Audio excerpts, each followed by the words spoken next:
নতুন সম্মানে ভূষিত হলেন নোবেলজয়ী বাংলাদেশের অন্তর্বর্তীকালীন সরকারের প্রধান উপদেষ্টা অধ্যাপক ডক্টর মোহাম্মদ ইউনূস। যুক্তরাজ্যের রাজা চার্লস তৃতীয় প্রবর্তিত হারমোনি অ্যাওয়ার্ড প্রদান করা হয়েছে ডক্টর ইউনূসকে।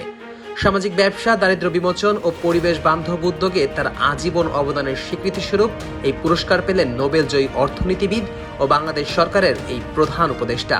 এমন এক সম্মাননা পাওয়ায় ডক্টর ইউনূসকে অভিনন্দন জানিয়েছেন ইংলিশ ফুটবলের আইকন ও মেসির ক্লাব ইন্টার মায়ামির মালিক ডেভিড বেকহামও।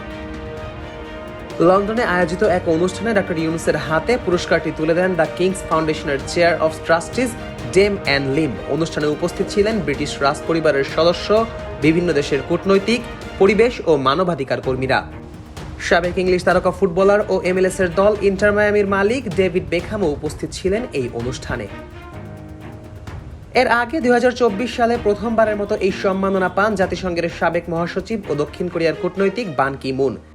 বিশ্বের শান্তি রক্ষা, জলবায়ু পরিবর্তন রোধ ও বৈশ্বিক স্থিতিশীলতার লক্ষ্যে তার নেতৃত্বের স্বীকৃতিস্বরূপ তাকে এই সম্মান দেওয়া হয়। রাজা চার্লস তৃতীয় ব্যক্তিগতভাবে যে দর্শনের প্রতি অঙ্গীকারবদ্ধ তারই প্রতিফলন হারমোনি অ্যাওয়ার্ড।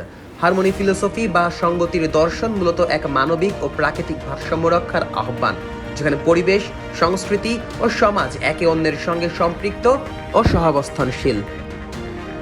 ওয়ালটন আবারও মিলিয়নিয়ার অফারে ওয়ালটন ফ্রিজ কিনে আপনিও হয়ে যেতে পারেন মিলিয়নিয়ার। টেকসই উন্নয়ন, সামাজিক ন্যায় বিচার ও প্রাকৃতিক ভারসাম্যের প্রতি যারা বিশ্বজুড়ে গুরুত্বপূর্ণ অবদান রাখছেন তাদেরই এই পুরস্কারের মাধ্যমে সম্মান জানানো হচ্ছে। এই বছরের পুরস্কারপ্রাপ্ত ডক্টর ইউনূস সম্পর্কে দ্য কিংস ফাউন্ডেশন এক বিবৃতিতে জানায়, অধ্যাপক ইউনূস আজীবন সামাজিক ব্যবসার মাধ্যমে দারিদ্র্য নিরসনে কাজ করে যাচ্ছেন। তিনি এমন এক পথ দেখিয়েছেন যেখানে ব্যবসা কেবল মুনাফার জন্য নয়, বরং সমাজের সেবায় নিয়োজিত হতে পারে। তার উদ্যোগে গড়ে ওঠা প্রকল্পগুলো পরিবেশ বান্ধব, সামাজিকভাবে দায়িত্বশীল এবং মানবিক চেতনায় উজ্জ্বল। এদিকে এই একই অনুষ্ঠানে উপস্থিত ছিলেন ডেভিড বেকহামও। 2024 সালে দ্য কিংস ফাউন্ডেশনের একজন রাষ্ট্রদূত হিসেবে নির্বাচিত হন বেকহাম। তখন থেকেই কিংস চার্লসের শিক্ষা কর্মসূচি এবং তরুণদের প্রকৃতি সম্পর্কে আরও বেশি ধারণা নিশ্চিত করার প্রচেষ্টাকে সমর্থন করার কাজটাই করে আসছেন বেকহাম।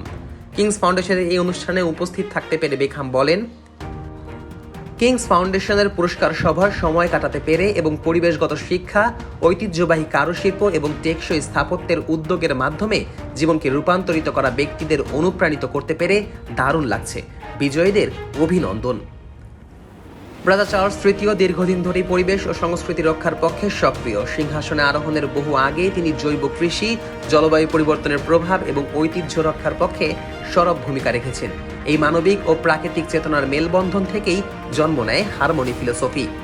সামাজিক ব্যবসা, পরিবেশ এবং মানুষের কল্যাণ, এই তিনটি স্তম্ভে দাঁড়িয়ে ডক্টর ইউনূসের কাজ যেন আরও একবার বিশ্ববাসীর সামনে তুলে ধরল কিভাবে একজন মানুষের চিন্তা ও প্রয়াস বদলে দিতে পারে সমাজের ভবিষ্যৎ। Nazmus Sakib, on field.